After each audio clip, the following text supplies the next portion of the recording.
Okay, what you're seeing here, it might look like just a fun little game, right? But believe it or not, this is the key to cracking open algebra. We're about to decode a secret language of math that uses colors instead of numbers, so let's dive right in. So, just think about this for a second. What if math didn't have any numbers? No 1, 2, or 3. Instead, all you have are colors, like yellow, pink, and green. How on earth would you add them? How could you possibly multiply? Well, that is the exact puzzle we're going to solve today, and trust me, the answer is going to feel surprisingly familiar. All right, so welcome to the world of color algebra. Here are the rules of the game, nice and simple. We've got 6 colors, and we have 2 totally new ways to combine them. There's this circle plus operation. Think of it as our addition. And then there's star, which is basically our multiplication. Everything we need to figure this out is hidden right here in how these 2 operations work. Okay, here's our first big clue. This is the addition table. It tells us exactly what happens when we add any 2 colors together. So, for example, if you want to know what white circle plus pink is, you just find white on the side, pink up top, and bam! See where they meet? The answer is orange.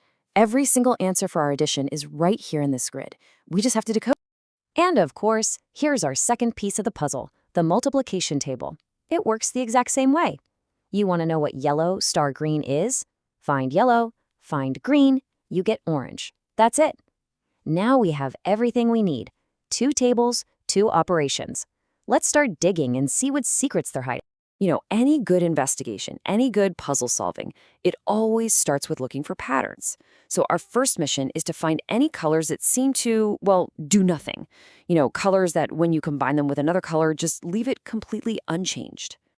Okay, now this is where it gets interesting. Take a look at the addition table.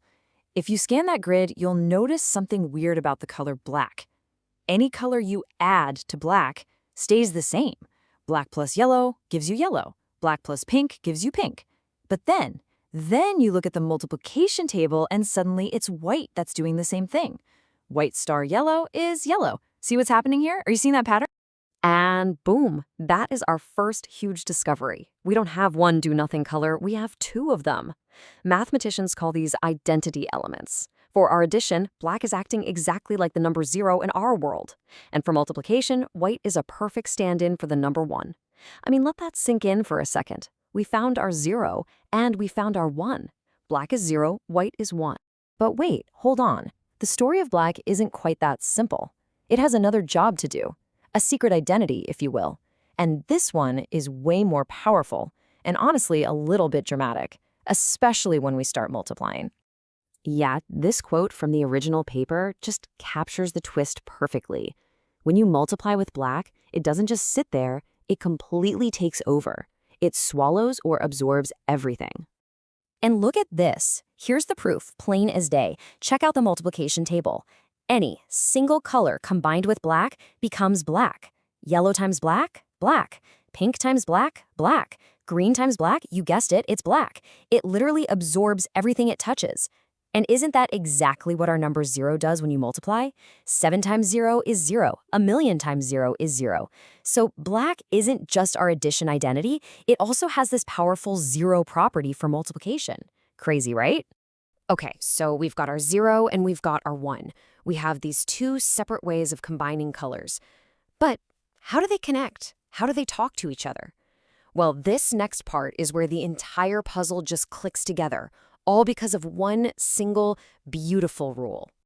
This right here, this is it. It's called the distributive property. It's the one rule to rule them all, the law that connects multiplication and addition. All it says is that if you multiply something by a group of things that are added together, it's the same as multiplying it by each individual thing first, then adding the results.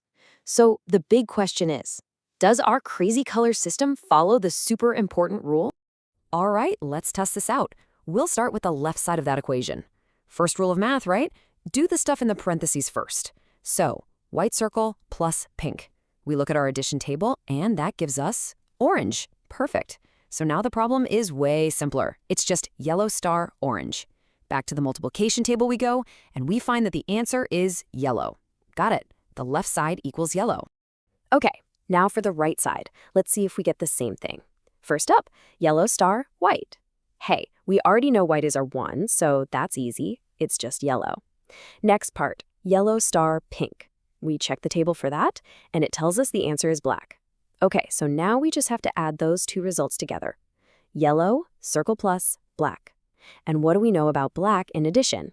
It's our 0. So adding it does nothing, and the final answer is yellow.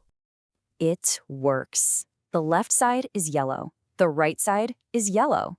The rule holds. And that means our two operations, they're not just two separate games at all. They are connected, beautifully and perfectly. Our system works. The mystery is solved. So you might be thinking, okay, that was a cool puzzle, but why does it matter? Was it just a fun little game with colors? No, not at all. What we've just uncovered here is the actual engine that makes math, well, math. So let's just do a quick recap of what we actually found here. We found a 0, that was black, and a 1, that was white. We found that special 0 property, where black just gobbles up everything in multiplication. And the big one, we found that distributive property, the beautiful rule that ties the whole system together. These aren't just random quirks of our little game. These are the fundamental rules that define a real, honest-to-goodness mathematical system. And here it is, the big reveal. The whole reason this color system felt so logical, so familiar, is because it has the exact same deep structure as the numbers we use every single day. What we were just doing. That wasn't just a color game, that was algebra. This underlying structure, these rules, that's what algebra is really about, whether you're doing it with numbers, with letters like X and Y, or, like we just did, with colors. It just goes to show you, right? These powerful, elegant rules of math, they're not just locked away in some dusty textbook. They can be hidden anywhere, even in something as simple as a set of colors. And it kind of makes you wonder, doesn't it? What other hidden structures, what other secret patterns are all around us, just waiting to be discovered?